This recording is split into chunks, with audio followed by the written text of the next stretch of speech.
খেলাপিতে আটকে 2,12,000 কোটি টাকা। জমানো অর্থ তুলতে পারছেন না অনেক গ্রাহক। কেন্দ্রীয় ব্যাংকের দুর্বলতায় বিপর্যয়, ঋণ আদায়ে কঠোর হওয়ার পরামর্শ। গণতন্ত্র ফেরাতে ডক্টর ইউনূস রূপরেখা দেবেন প্রত্যাশা যুক্তরাজ্যের। সব দলের জন্য লেভেল প্লেইং ফিল্ড চায় দেশটি।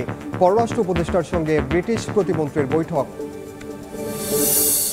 ঢাকা রোম ফ্লাইট জনপ্রিয় হলেও টিকিট সিন্ডিকেটের দৌরাত্মে অসহায় যাত্রীরা।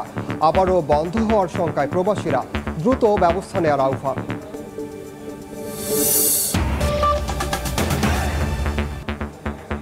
সময় সংবাদের সঙ্গে আছি আমি ওমর ইনান। দেশে 9.25 লাখ খেলাপির কাছে আটকে আছে 2,12,000 কোটি টাকা। অথচ নিজের জমানো টাকা নিতে গিয়ে ব্যাংক থেকে খালি হাতে ফিরছেন অনেক গ্রাহক। কেন্দ্রীয় ব্যাংকের দুর্বলতার কারণে এমন বিপর্যয় বলে মনে করেন সংশ্লিষ্টরা। অর্থনীতিবিদরা বলছেন, ঋণ আদায়ে কঠোর না হলে কাটবে না সংকট। সাইফুল ইসলামের রিপোর্ট। এখন ঘুরতেছি, এখন আমার টাকাও দেয় না, আমি যাইতেও পারি না।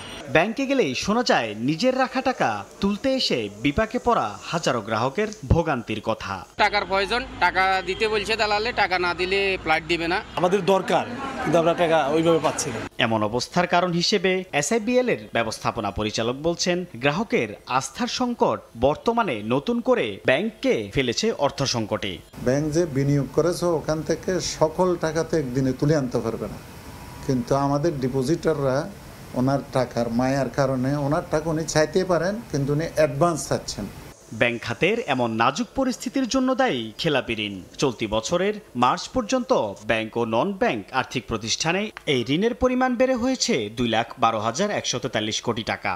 8,76,190 জন খেলাপি গ্রাহকের কাছে এই পরিমাণ ঋণের টাকা আটকে আছে। একই সময়ে আর্থিক খাতে ঋণ নেয়া গ্রাহকের সংখ্যা 77,35,470 জন এবং বিতরণ করা ঋণের স্থিতি ছিল 16,66,995 কোটি টাকা। ন্যাশনাল ব্যাংকের চেয়ারম্যানের দাবি, লুটপাট বন্ধে বাংলাদেশ ব্যাংকের দুর্বল অবস্থানের কারণেই এমন বিপর্যয়। সংকুচিত মুদ্রানীতি ফলো করে মানি সাপ্লাই বাড়াবো না, ওই এক রাস্তা যদি বসে থাকে IMF এর ফর্মুলা নিয়ে দেশকে আরো বিপদে ফেলাইব। তো একবার এই বাংলাদেশ ব্যাংকের সহায়তায় এই বাণিজ্যিক ব্যাংকে লুটপাট হয়েছে। এখন কেন্দ্রীয় ব্যাংক একই লোক আবার বাণিজ্যিক ব্যাংকগুলোকে গলা চিপিয়ে ধরতেছে। বাংলাদেশ ব্যাংকের তথ্যই বলছে, সাধারণ গ্রাহকের আমানতের টাকা কিভাবে লুটপাট হয়েছে। তবে পরিবর্তিত পরিস্থিতিতে সময় এসেছে গ্রাহকদের মনে আস্থা ফেরানো, এমন পরামর্শ ব্যাংক মালিকদের সংগঠন BABর। ব্যবসা করতে প্রথম কাজই হচ্ছে আপনাকে ডিপোজিটরের যে আস্থা ওইটাকে প্রতিষ্ঠিত করতে হবে। ওইটা যে পর্যন্ত না প্রতিষ্ঠিত হবে সে পর্যন্ত আপনি ব্যাংক ইমপ্রুভ করতে পারবে না। অর্থনীতিবিদরা বলছেন, ঋণ খেলাপি ধরতে কঠোর না হলে ভেস্তে যাবে সব উদ্যোগী। নন পারফর্মিং লোন সেটাকে কিভাবে কমানো যায় এবং ফিরিয়ে আনা যায় সেটি খুবই গুরুত্বপূর্ণ। আন্তঃব্যাংক থেকে সহায়তা পাওয়ায় দুর্বল ব্যাংকগুলোর প্রতি গ্রাহকের আস্থা ফিরতে শুরু করলেও অভিযোগ রয়েছে, চাহিদা অনুযায়ী টাকা দিতে পারছে না অনেক ব্যাংকই। এমন অবস্থার অবসান কবে ঘটবে সেই উত্তর জানে না গ্রাহকের অনেকেই।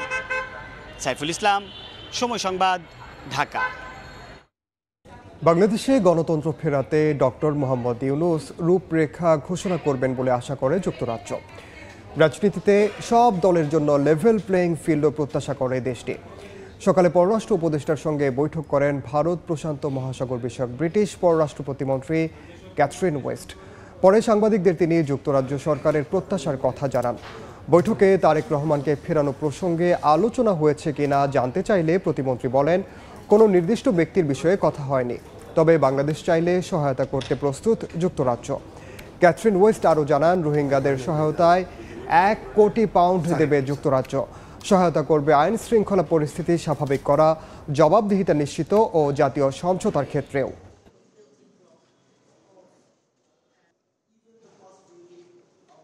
I welcome the interim government's determination to build a better democratic future for the people of Bangladesh. And as we have a very strong, steadfast friendship with the people of Bangladesh, we want to build the strong partnerships the people of Bangladesh have been so generous on is the Rohingya crisis. And I'm very pleased that we've been able to announce today another £10 million. এদিকে শীর্ষ চাল ব্যবসায়ী ও চাল call মালিক সমিতির সভাপতি আব্দুর রশিদকে গ্রেফতার করেছে police. ঋণ খেলাপির মামলায় কুষ্টিয়া শহর থেকে তাকে গ্রেফতার করা হয়। আজ তাকে আদালতে তোলার কথা রয়েছে। পুলিশ জানায়, রশিদ অ্যাগ্রো ফুড প্রোডাক্টস লিমিটেডের মালিক আব্দুর রশিদ ওয়ারেন্টভুক্ত আসামি।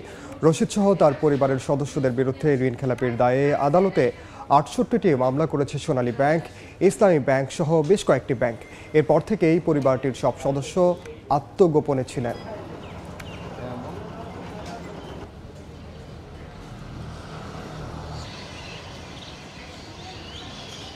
দীর্ঘ ৯ বছর পর চালু হওয়া ঢাকা রোম রুটে সরাসরি ফ্লাইট পরিচালনায় ভালো অবস্থান তৈরি করেছে বাংলাদেশ বিমান।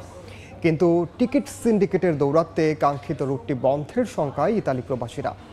দ্রুত অন্তর্বর্তী সরকারকে ব্যবস্থা নেয়ার দাবি তাদের। ইতালি থেকে হাসান মাহমুদের রিপোর্ট। আর্থিক ক্ষতির মুখে ২০১৫ সালে বন্ধ হয়ে যায় রোম ঢাকা রোম রুটে বাংলাদেশ বিমানের ফ্লাইট। টিকিট সিন্ডিকেটের কারণে আর্থিক ক্ষতির মূল কারণ বলে মনে করা হয়। তবে দীর্ঘ ৯ বছর পর ইতালি প্রবাসীদের দাবির মুখেই চলতি বছরের মার্চ থেকে আবারও এই রুটে সরাসরি ফ্লাইট চালু করে বিমান কর্তৃপক্ষ। গেল ৭ মাসে ৮৬টি ফ্লাইটে ১৭,০০০-এরও বেশি যাত্রী বহন করে বাংলাদেশ বিমান। তবে প্রবাসীদের অভিযোগ, এখনও থেমে নেই টিকিট সিন্ডিকেট। এতে আবারও কার্যক্রম বন্ধের আশঙ্কা করছেন প্রবাসীরা। জড়িতদের বিষয়ে অভিযোগ পেলে ব্যবস্থা নেওয়ার আশ্বাস ইতালিতে নিযুক্ত বাংলাদেশের রাষ্ট্রদূতের। বিগত বারও এই সিন্ডিকেটের কারণে বিমান বন্ধ হয়ে গেছিল। তবে আমরা সেই আতঙ্কে এবারও আছি, যাতে কোনো টিকেটের সিন্ডিকেট আরম্ভ না হয় এই ইতালির মাটিতে। জনক সেক্টর হিসাবে আমি জানি, তবে আমি আবারও এখানে আমি বলতে চাই, যদি কোনো সুনির্দিষ্ট অভিযোগ থাকে আমরা বিমান কর্তৃপক্ষ এবং যথাযথ কর্তৃপক্ষের সাথে এটা টেক আপ করব।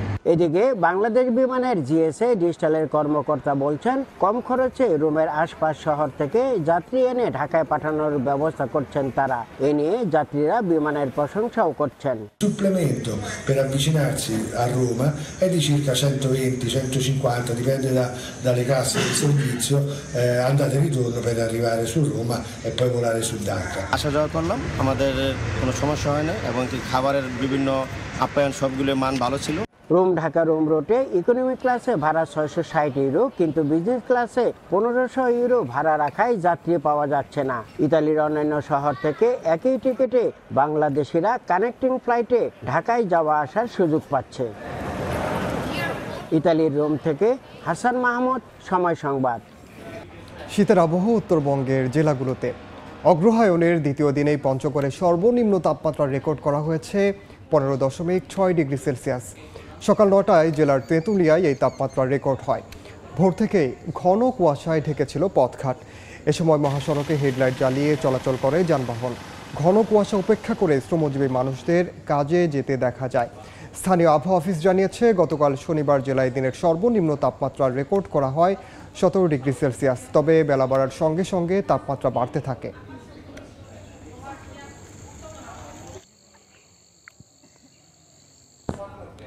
নেসকোর প্রিপেইড মিটার স্থাপনের দরপত্র ডেকে মাঝপথে নতুন শর্ত। এতে বাড়তি সুবিধা পেতে পারেন আগের সরবরাহকারী প্রতিষ্ঠান, যদিও তা মানতে নারাজ কর্তৃপক্ষ। এদিকে আগে যোগ আছে গ্রাহকের। বিশেষজ্ঞ মনে করেন, বিরোধ নিষ্পত্তির প্রাতিষ্ঠানিক কাঠামো থাকা প্রয়োজন। সাইফুর রহমান রকিকে সঙ্গে নিয়ে ফারুক ভুঁইয়া রবিনের রিপোর্ট। উত্তরের জনপদে শহর এলাকায় বিদ্যুৎ সরবরাহকারী প্রতিষ্ঠান Northern Electricity Supply Company NESCO. Rajshahi ও রংপুর বিভাগের ১৬ জেলায় কোম্পানিটির গ্রাহক ২০ লাখের বেশি।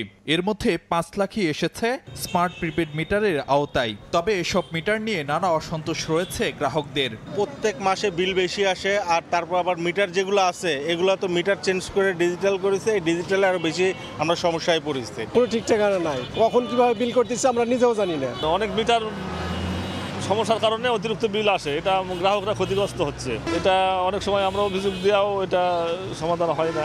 এমন অবস্থায় আরও ৮ লাখ গ্রাহককে স্মার্ট প্রিপেড মিটারের আওতায় আনতে চায় নেসকো। যদিও নেসকোর দাবি, বিশেষ কোনো প্রতিষ্ঠানকে সুবিধা দেওয়ার ধারণা অমূলক। এক্সিস্টিং যে ভেন্ডিং সফটওয়্যার আছে সেটার সাথে আমরা ইন্টিগ্রেশনের একটা পয়েন্ট রেখেছি। সেক্ষেত্রে ওনারা অনেকেই বলেছে যে কোম্পানির ভেন্ডিং সফটওয়্যারটা আছে তারা হয়তো এখানে বেনিফিটেড হবে। তো আমরা বলেছি যে ভেন্ডিং যেহেতু আমরা কিনতেছি না, এই প্রজেক্টে, সেহেতু তো ভেন্ডিং তো করতে হবে। এজন্য যে সকল বিডাররা আমাদের এই টেন্ডারে বিড করবে, আমাদের ভেন্ডিং সফটওয়্যারের সাথে ইন্টিগ্রেট করার জন্য তাদের যে ধরনের ডকুমেন্ট দরকার, এপিআই কোড দরকার, সবগুলো আমরা তাদেরকে সাপ্লাই দিতে প্রস্তুত আছি এবং আমরা দিচ্ছি এবং অনেকে দিয়েও দিয়েছি। যদি কোনো প্রতিষ্ঠান বলে থাকে যে ইন্টিগ্রেশনের কারণে আমরা বাদ দিতে চাচ্ছি বা কোনো প্রতিষ্ঠান লাভবান হচ্ছে, কথাটা আসলে ঠিক নয়। শেখ হাসিনা সরকারের সময়কালে প্রিপেড মিটার আর বিদ্যুৎ খাতের দরপত্র নিয়ে প্রশ্ন উঠেছে অহরহ। একজন বিশেষজ্ঞ বলছেন, এসব ক্ষেত্রে আদর্শ একটি নীতিমালা থাকা প্রয়োজন। এই সমস্ত দ্বারা প্রবিধান দ্বারা যদি নির্ধারিত করে দেওয়া হয়, এটাগুলো সব বিআরসির করার কথা, যে কোনো কোম্পানি তার ইচ্ছা মাফিক কোনো স্পেসিফিকেশন বা কোনো শর্ত পরিবর্তন করতে পারবে না। একটা মডেল প্রবিধানমালা থাকবে বা প্রবিধান দ্বারা নির্ধারিত পদ্ধতি, মডেল পদ্ধতি থাকবে, যে পদ্ধতিতে টেন্ডার সবাই সেই পদ্ধতি অনুসারে টেন্ডার করবে। তাহলে তো এই জিনিসগুলো আর হতে পারে না। এসব ক্ষমতা কেন লাইসেন্সির হাতে থাকবে? এসব ক্ষমতা সব রেগুলেটরি কমিশন নিয়ন্ত্রণ করবে। বিভিন্ন অভিযোগ নিষ্পত্তিতে বিইআরসি নিজেও উদ্যোগী হয়ে আইনি ব্যবস্থা নিতে পারে বলে মত এই ভুক্ত অধিকার সংগঠকের। যে আইনের আওতায় ফৌজদারি মামলা করার যে ক্ষমতা দেওয়া হয়েছে বিআরসিকে, এইসব অভিযোগ আমলে নিয়ে বিআরসি কেন মামলা করছে না কেন? ফারুক ভূঁইয়া, রবিন, সময় সংবাদ, ঢাকা। 3 বছরে ঢাকা সিলেট 6 লেন সড়কের কাজ হয়েছে মাত্র 10%। আগামী বছরের মধ্যে 30,000 কোটি টাকার প্রকল্পটি বাস্তবায়নের কথা থাকলেও 2028 সালের আগে সেটির সম্ভাবনা দেখছেন না সংশ্লিষ্টরা। জেলা প্রশাসনের কর্মকর্তা বলছেন, ভূমি অধিগ্রহণ জটিলতা কাটিয়ে দ্রুত কাজ শেষ করার চেষ্টা চলছে। ইকরামুল কবিরের রিপোর্ট, ছবি তুলেছেন নওশাদ আহমদ চৌধুরী। কথা ছিল 2023 সালের মধ্যে ঢাকা থেকে তামাবিল পর্যন্ত 265 কিলোমিটার মহাসড়ক 6 লেনে উন্নীতকরণ, কিন্তু বারবার নকশা পরিবর্তন সহ নানা জটিলতার মধ্যে ঘুরপাক খেতে থাকে প্রকল্প। জমি অধিগ্রহণ ও ঠিকাদার নিয়োগ ছাড়া তড়িঘড়ি করে 2021 সালের 24 অক্টোবর সড়কটির ভিত্তিপ্রস্তর স্থাপন করা হয়। উপ আঞ্চলিক যোগাযোগ, বিশেষ করে ভারত, মিয়ানমার, নেপাল, ভুটান এবং চীনের সঙ্গে যোগাযোগের জন্য ভৌগোলিকভাবে বাংলাদেশ কেন্দ্রবিন্দুতে। এসব বিবেচনায় প্রকল্পটি বিশেষভাবে গুরুত্ব দেওয়া হয়। প্রকল্প সড়কটি ঢাকার কাঁচপুর থেকে সিলেট হয়ে তামাবিল পর্যন্ত 265 কিলোমিটারে শেষ হবে। মূল সড়কের উভয় পাশে ধীরগতির যান চলাচলের জন্য 5.5 মিটার প্রশস্ত সড়ক সহ প্রকল্পের আওতায় 66টি সেতু, 305টি কালভার্ট, 7টি ফ্লাইওভার ও ওভারপাস, 6টি রেলওয়ে ওভারপাস থাকবে। ইতিমধ্যে ঢাকা সিলেট অংশের 13টি প্যাকেজের টেন্ডার প্রক্রিয়া শেষ হয়েছে। সিলেট তামাবিল 6 লেন প্রায় 60 কিলোমিটার সড়কের কাজের 3টি প্যাকেজের মধ্যে একটি সম্পন্ন হয়েছে। ঢাকা সিলেটের 209 কিলোমিটারের মধ্যে সিলেট, মৌলভীবাজার ও হবিগঞ্জের 121 কিলোমিটারের জমি অধিগ্রহণ হয়নি। আমাদের শ্রেণী পরিবর্তন জনিত একটা জটিলতা ছিল, ওটা আমরা ইতিমধ্যে সমাধান করতে পেরেছি। আশা করছি যে খুব দ্রুতই আগামী 2-3 মাসের মাঝেই ভূমি অধিগ্রহণের বিষয়ে একটা জেলা প্রশাসন মহোদয় করতে একটা ভালো অগ্রগতি আমরা দেখতে পাবো।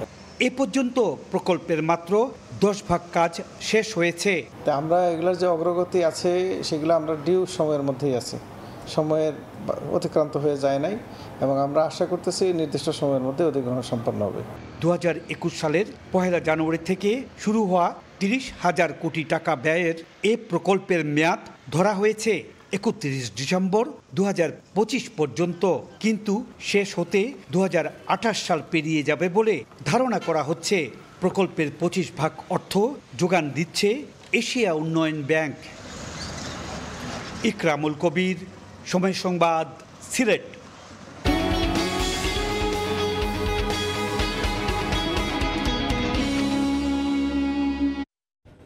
হবিগঞ্জে এবার রোপা আমনের বাম্পার ফলন হয়েছে, তবে ধানের ন্যায্য দাম নিয়ে শঙ্কায় চাষিরা। কৃষি বিভাগ বলছে প্রকৃত মূল্য পেতে সহযোগিতা করবেন মাঠ কর্মীরা। রাশেদ আহমদ খানের তথ্য ও ছবি নিয়ে রিপোর্ট। দিগন্ত বিস্তৃত মাঠে সোনালির স্বপ্নের ছড়াছড়ি, পাকা ধানের মৌ মৌ গন্ধে বিমোহিত চাষি।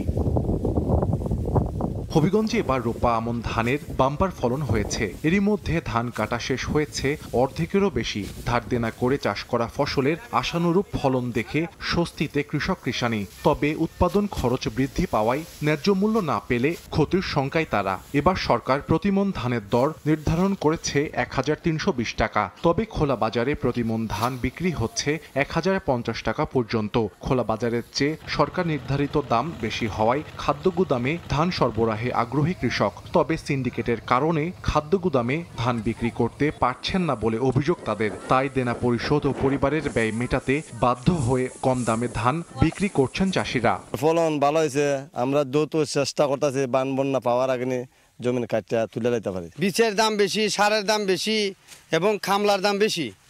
এখন যদি আমরা ধান উচিত মূল্য বিক্রি না করতে পারি তাহলে আমরা কৃষক তো কিছুভাবে বাঁচতে পারবো না। অনেক টাকা খরচ মরছে গেছে, ওদের ধান ন্যায্য মূল্যে টাকা না পাই তো আমরা ওই তো না, আমরা অনেক টাকা লুজার। আর বিষের বস্তা তো অনেক দাম, উচিত মূল্যটা পাইতেছি না। পরে বছর শেষের হিসাব কিতাব করে দেখা যায় লস হয়েছে। তবে কৃষকরা যাতে ন্যায্য মূল্য পান সে ব্যাপারে নিয়মিত মনিটরিং করা হচ্ছে বলে জানায় স্থানীয় কৃষি বিভাগ। বাজার মূল্য অনুযায়ী ওনার উৎপাদন খরচ পুষিয়ে লাভ করতে পারেন সেজন্য প্রয়োজনীয় তথ্য দিয়ে উপসহকারী কৃষি কর্মকর্তারা প্রত্যেকটা উপজেলায় কৃষক ভাইদের সহায়তা করছে। চলতি মৌসুমে জেলায় 88,320 হেক্টর জমিতে রোপা আমন ধানের আবাদ হয়েছে। সময় সংবাদ, হবিগঞ্জ। অন্তর্বর্তী সরকারের 100 দিন উপলক্ষে যুব ও ক্রীড়া মন্ত্রণালয়ের অগ্রগতি নিয়ে সচিবালয়ে সংবাদ সম্মেলন করছেন উপদেষ্টা আসিফ মাহমুদ। সরাসরি যাচ্ছে সেখানে।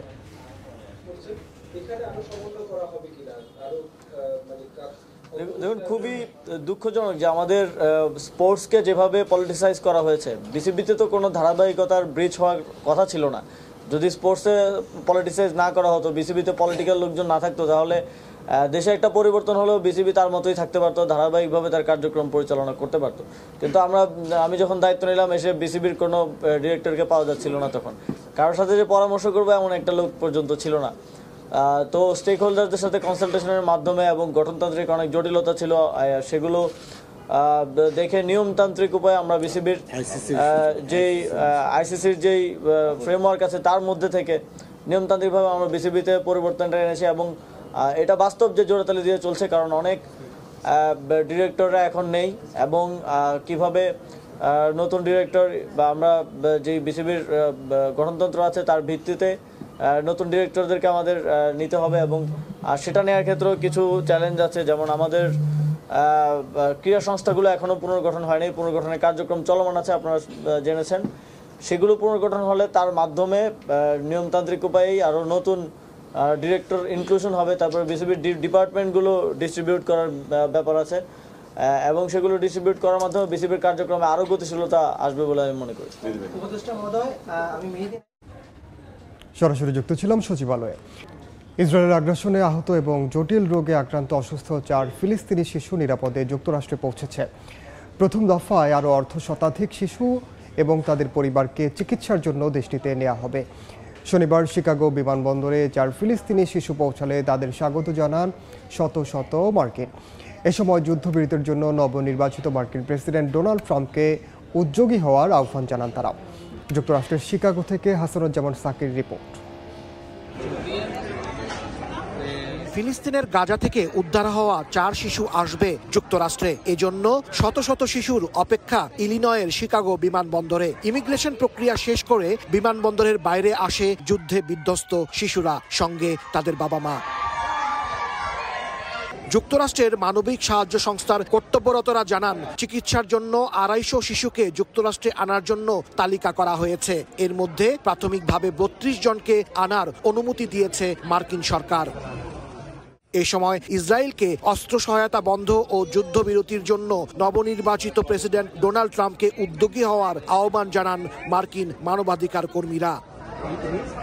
মাত্র 1 বছরের মধ্যে ইসরায়েলি আগ্রাসনে ফিলিস্তিনে প্রায় 50,000-এর বেশি মানুষ নিহত হয়েছেন, যাদের অধিকাংশই নারী এবং শিশু।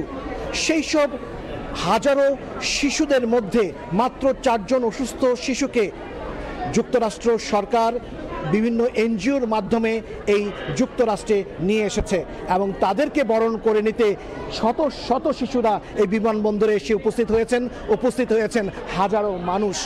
তাদের এখন একটাই দাবি, দ্রুত যুদ্ধ বন্ধ হোক। হাসানুজ্জামান সাকি, সময় সংবাদ, ওয়াহারে আন্তর্জাতিক বিমানবন্দর, শিকাগো, ইলিনয়। এ পর্যায়ে শীর্ষ সংবাদগুলো জানিয়ে দিচ্ছি আরেকবার। খেলাপিতে আটকে 2,12,000 কোটি টাকা জমানো অর্থ তুলতে পারছেন না অনেক গ্রাহক। কেন্দ্রীয় ব্যাংকের দুর্বলতায় বিপর্যয়, ঋণ আদায়ে কঠোর হওয়ার পরামর্শ। গণতন্ত্র ফেরাতে ডক্টর ইউনূস রূপরেখা দেবেন প্রত্যাশা যুক্তরাজ্যের। সব দলের জন্য লেভেল প্লেইং ফিল্ড চায় দেশটি। পররাষ্ট্র উপদেষ্টার সঙ্গে ব্রিটিশ প্রতিমন্ত্রীর বৈঠক।